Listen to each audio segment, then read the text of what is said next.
नमस्कार दोस्तों। वीडियो शुरू करने से पहले यदि आपने स्टडी आसान चैनल को सब्सक्राइब नहीं किया हो तो चैनल को सब्सक्राइब कर लें, बेल आइकन को प्रेस करना ना भूलें।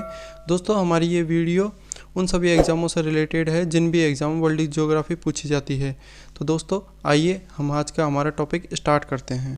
तो दोस्तों, आइए हम हमारा आज का टॉपिक स्टार्ट करते हैं, जो कि है विश्व के प्रमुख ज्वालामुखी। दोस्तों, बेसिकली ज्वालामुखी होता क्या है? ज्वालामुखी आपको याद रखना है, ज्वालामुखी एक दरार या फिर एक छेद होता है जिसमें से पृथ्वी का लावा या फिर पृथ्वी के अंदर का जो पदार्थ है वो बाहर निकलता है। जैसे कि आप इसमें देख सकते हैं, इसके अंदर से धुआं, लावा, जल आदि पृथ्वी के अंदर का जो भी पदार्थ है वो बाहर निकलता है। तो ज्वालामुखी एक दरारनुमा आकृति या फिर एक छेदनुमा आकृति होती है, जिसके अंदर से पृथ्वी के अंदर के पदार्थ बाहर निकलते हैं। तो ये जलवाष्प हो सकती है, लावा हो सकता है। लावा दोस्तों पृथ्वी के अंदर पिघला हुआ जो पदार्थ होता है, पृथ्वी के अंदर जब तक वो होता है तो उसे मैग्मा कहते हैं।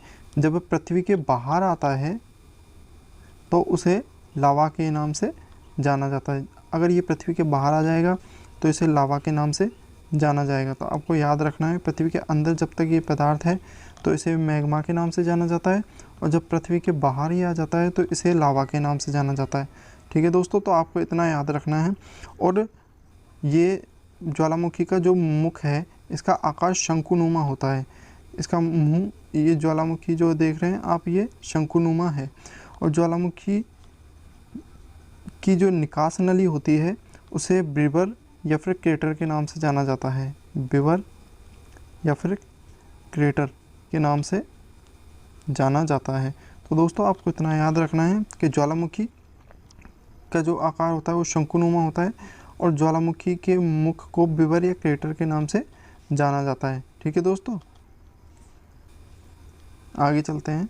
बेसिकली ज्वालामुखी के टाइप कितने होते हैं, ज्वालामुखी कितने प्रकार के होते हैं, तो मैं आपको बताता हूँ ज्वालामुखी के टाइप्स। ज्वालामुखी दोस्तों 3 प्रकार के होते हैं। एक तो होता है प्रसुप्त ज्वालामुखी, और एक होता है शांत ज्वालामुखी, और अगला होता है सक्रिय ज्वालामुखी। दोस्तों, सक्रिय ज्वालामुखी, सक्रिय से आपको एक्टिव का साउंड आ रहा है, कोई व्यक्ति एक्टिव होता है तो वह सक्रिय होता है। सक्रिय ऐसा ज्वालामुखी जिसमें उद्गार होता रहता है, वह सक्रिय ज्वालामुखी कहलाता है। और शांत ज्वालामुखी एक ऐसा ज्वालामुखी होता है जिसमें पहले उद्गार होता था, लेकिन भविष्य में कोई उद्गार होने, वर्तमान में कोई उद्गार नहीं हो रहा है और भविष्य में भी कोई उद्गार होने की संभावना नहीं है। तो ऐसा ज्वालामुखी शांत ज्वालामुखी कहलाता है। दोस्तों, आपको शांत से याद रखना है डेड। तो आपको इस तरीके से याद रख सकते हैं, डेड यानी मृत। ऐसा ज्वालामुखी जो अब मृत हो गया है, जिससे कोई उद्गार नहीं होगा। ठीक है दोस्तों। और प्रसुप्त से आपको याद रखना है सुसुप्त ऐसा ज्वालामुखी जो अब सो रहा है लेकिन वो कभी भी जाग सकता है। तो ऐसे ज्वालामुखी डोरमेंट ज्वालामुखी कहलाते हैं, यानी प्रसुप्त ज्वालामुखी कहलाते हैं। ये ज्वालामुखी दोस्तों ऐसे होते हैं जो जिनमें अभी तो उद्गार नहीं हो रहा है, लेकिन भविष्य में कभी भी उद्गार हो सकता है। तो ये ऐसे ज्वालामुखी होते हैं, और जो कि सबसे खतरनाक ज्वालामुखी होते हैं, क्योंकि अगर कोई, मान लीजिए कोई व्यक्ति इन्हें देखने गया और ये अचानक तभी ब्लास्ट हो जाते हैं, तो उसके कारण कई व्यक्तियों की मृत्यु हो जाती है। ऐसा कई बार हो चुका है। ठीक है दोस्तों, आगे चलते हैं। सक्रिय ज्वालामुखी के बारे में मैंने आपको बता ही दिया कि सक्रिय ज्वालामुखी क्या होते हैं। सक्रिय ज्वालामुखी वह है जो एक्टिव वॉल्केनो होते हैं, यानी एक्टिव ज्वालामुखी होते हैं।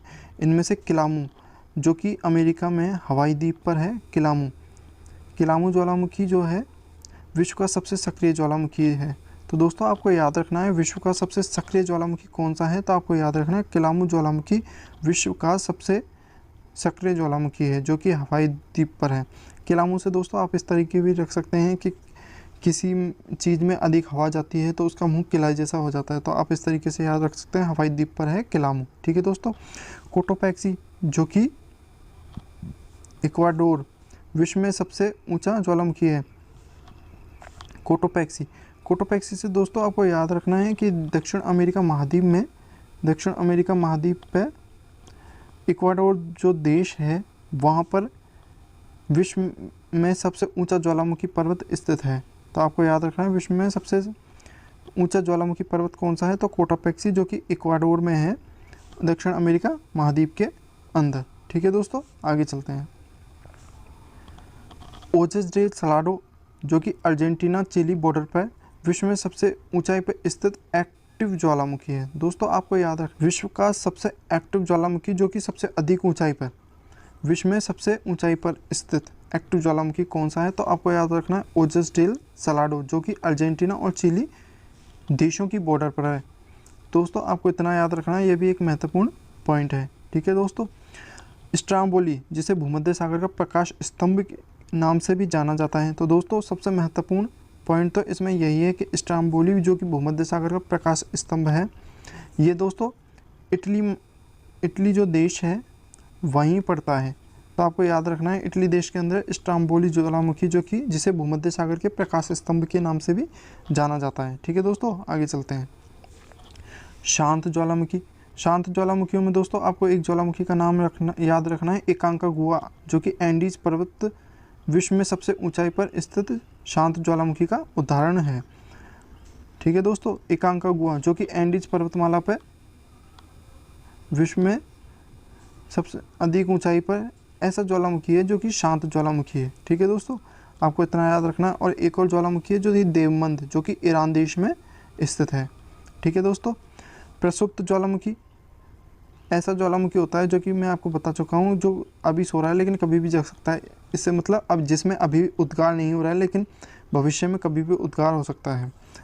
इसका एक उदाहरण है विसुवियस ज्वालामुखी जो कि इटली देश में है।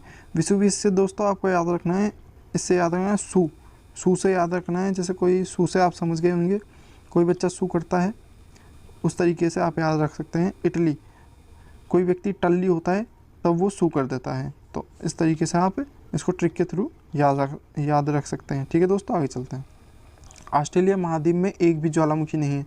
दोस्तों आपको याद रखना है कि ऑस्ट्रेलिया महाद्वीप में एक भी ज्वालामुखी नहीं है। भारत में भी दोस्तों 2 ज्वालामुखी हैं जो कि अंडमान और बैरन है। बैरन जो ज्वालामुखी है ये एक्टिव है। ठीक है दोस्तों, और नारकोंडम जो है सुसुप्त ज्वालामुखी है। ठीक है दोस्तों, आगे चलते हैं। दोस्तों आपको याद रखना है प्रशांत महासागर में रिंग ऑफ फायर की एक श्रृंखला है, अर्थात इसका मतलब है कि प्रशांत महासागर में महाद्वीपों के किनारे किनारे वाले भाग पर एक ज्वालामुखी की एक ऐसी श्रृंखला बन जाती है जिसे रिंग ऑफ फायर के नाम से जाना जाता है। क्योंकि दोस्तों आप देख सकते हैं चित्र में, जैसा कि ये एक रिंग के आकार की यानी गोल आकृति बन गई है जिसे रिंग ऑफ फायर के नाम से जाना जाता है। 65% जितने भी ज्वालामुखी आते हैं वो यहीं पर आते हैं प्रशांत महासागरीय श्रृंखला में। इसे परिप्रशांत महासागरीय श्रृंखला के नाम से भी जाना जाता है। दोस्तों आपको याद रखना है विश्व के 65% ज्वालामुखी इसी श्रृंखला में आते हैं। ठीक है दोस्तों, आगे चलते हैं। दोस्तों अब हम लगाएंगे क्वेश्चन जो कि हमने पढ़े हैं अभी, उसी से रिलेटेड, और एग्ज़ामों में ये आ चुके प्रीवियस ईयर के क्वेश्चन भी हैं। ठीक है दोस्तों, तो अब हम लगाते हैं MCQ। विश्व में किस ज्वालामुखी को भूमध्य सागर का प्रकाश स्तंभ कहा जाता है?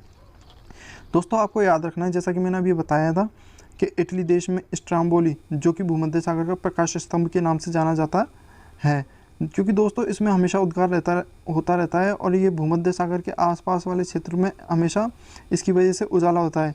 तो ऐसा आपको समझना है कि स्ट्राम्बोली जो ज्वालामुखी है ये भूमध्य सागर के प्रकाश स्तंभ के नाम से जाना जाता है। दोस्तों सबसे महत्वपूर्ण पॉइंट है ये, क्योंकि ये अक्सर एग्जामों में पूछा जा चुका क्वेश्चन है। लंबे समय तक शांत रहकर विस्फोट होने वाला ज्वालामुखी कहलाता है। जैसा कि मैंने दोस्तों आपको बताया था, अभी कोई व्यक्ति सो रहा है लेकिन वो कभी भी जग सकता है। तो लंबे समय तक शांत रहकर विस्फोट होने वाला ज्वालामुखी क्या कहलाता है? प्रसुप्त ज्वालामुखी या सुसुप्त ज्वालामुखी। ठीक है दोस्तों, तो आप इस तरीके से याद रख सकते हैं। आगे चलते हैं। पृथ्वी के नीचे द्रवित शैल कहलाता है।